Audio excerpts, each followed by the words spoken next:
बारू देवा फसना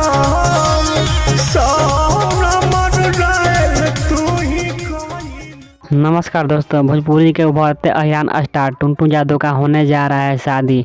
जो कि बहुत बड़े घराने में हो रहा है।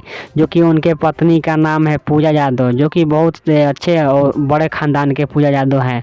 और उनके दोस्तों शादी का तिलक चढ़ गया है, बस उनका शादी होना बाकी है। दोस्तों आप सबको बता दूं कि उनका शादी 6 फरवरी 2023 को होने वाला है, जो कि बहुत उनके शादी धूमधाम से होने वाला है। आप सबको बता दूं दोस्तों कि इनके शादी में बहुत बड़े बड़े कलाकार पहुंचने वाले हैं, जैसे में अवधेश प्रेमी यादव, प्रमोद प्रेमी यादव, रंजीत सिंह और गुंजन सिंह। और दोस्तों आप सबको बता दूं कि इनके शादी में पवन सिंह और खेसारी लाल यादव भी पहुंचने वाले हैं, पहुंचने के लिए मतलब बोले हैं। और देखिए इनके शादी में पवन सिंह और खेसारी लाल पहुंचते हैं कि नहीं पहुंचते हैं। ये दोस्तों आप लोग कुछ वीडियो देख सकते हैं जो कि टुनटुन यादव का तिलक का है, जो कि उनका तिलक चढ़ गया है। उनका तिलक बहुत धूमधाम से मनाया गया है और उनका शादी होने वाला है।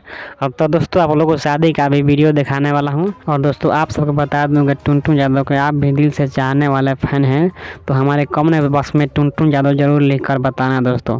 और दोस्तों आप सबको बता दूँ, हमारे चैनल पर नए हैं तो हमारे चैनल को सब्सक्राइब कर लीजिए और घंटी दबाना ना भूलें, क्योंकि इसी तरह वीडियो आपके पास सबसे पहले जाता रहेगा दोस्तों। तो दोस्तों आज के वीडियो यहीं पर ऑन करते हैं और आगे आप लोगों को टुनटुन यादव के शादी का वीडियो मैं ज़रूर दिखाने वाला हूं। मेरे चैनल पर कंटिन्यू बने रहिए। तब तक के लिए जय हिंद, जय भारत।